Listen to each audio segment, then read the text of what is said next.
హరి ఓం. శ్రీ గురుభ్యో నమః. హరి ఓం. వాక్య విభూతి అనే శీర్షికలో భగవాన్ శ్రీ సత్య సాయిబాబా వారి ఉపదేశం తెలుసుకుందాం. మౌనానందం. దివ్యాత్మ స్వరూపులారా, మౌనం మీ జన్మ హక్కు. దీనిలో నుండి మహత్తర శక్తిని, ఆనందాన్ని అనుభవించడం మీ జీవితాశయంగా మారాలి. పుట్టిన పిల్లాడు ఏం మాటలు మాట్లాడుతున్నాడని ఆనందంతో కేరింతలు కొట్టగలుగుతున్నాడు. అప్పటి ఆ స్థితిని చూస్తే మనకెంత ఆనందం కలుగుతుందో కాస్త ప్రశాంతంగా ఆలోచించండి. ఆ పసిముఖంలో ఆనందం పెరిగి పెద్దదైనాక లోపిస్తుంది.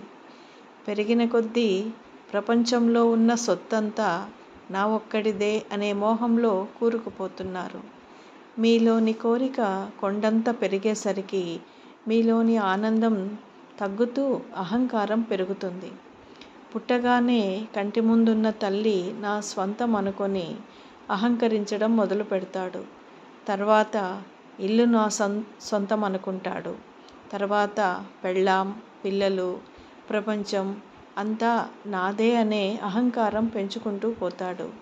ఇవన్నీ ఇతన్ని చీత్కరించి దూరమైతే అప్పుడు అంతర్ముఖమై వాటన్నింటినీ వదిలించుకుని తనలోనే దాగుని ఉన్న అంతర్యామే తన సొంతమని గుర్తించి దాని నుండి వచ్చే ఆనందాన్ని చవిచూడగలుగుతాడు. పసిపిల్లాడిగా ఉన్నప్పుడు ఆ అంతర్యామితో మౌనంగా స్నేహం చేస్తాడు కాబట్టి అంతటి మహత్తర ఆనందాన్ని పొందుతూ కేరింతలు కొట్టగలుగుతున్నాడు. ప్రపంచం మీద మోహాలు పెంచుకోకుంటే మీరు అట్టి ఆనందాన్నే పొందగలుగుతారు. మీ జన్మను వ్యర్థపు సంచిలా తయారు చేస్తున్నారు. పనికిరాని చెత్తంతా నింపేసి అసలు పనికి వచ్చేదాన్ని అడుగున పెట్టేస్తున్నారు. అందుకనే మౌనంగా ఉండి మీలో నింపిన వ్యర్థ పదార్థాలన్నింటినీ బయటకు నెట్టేయండి. దీని ద్వారా మహత్తరమైన ఆత్మశక్తి మీకు అందుతూ అసలైన ఆనందాన్ని అనుభవించగలుగుతారు. అందుకే పసిపిల్లల మౌనంలో, మంచి సాధకుల మౌనంలో ఆనందం వెల్లువలై పొంగుతూ ఉంటుంది. ఇకనైనా మౌనంలోని ఆనందాన్ని చవిచూస్తూ మీలోని దైవాన్ని కనుగొనండి. తదాస్తు, తదాస్తు, తదాస్తు.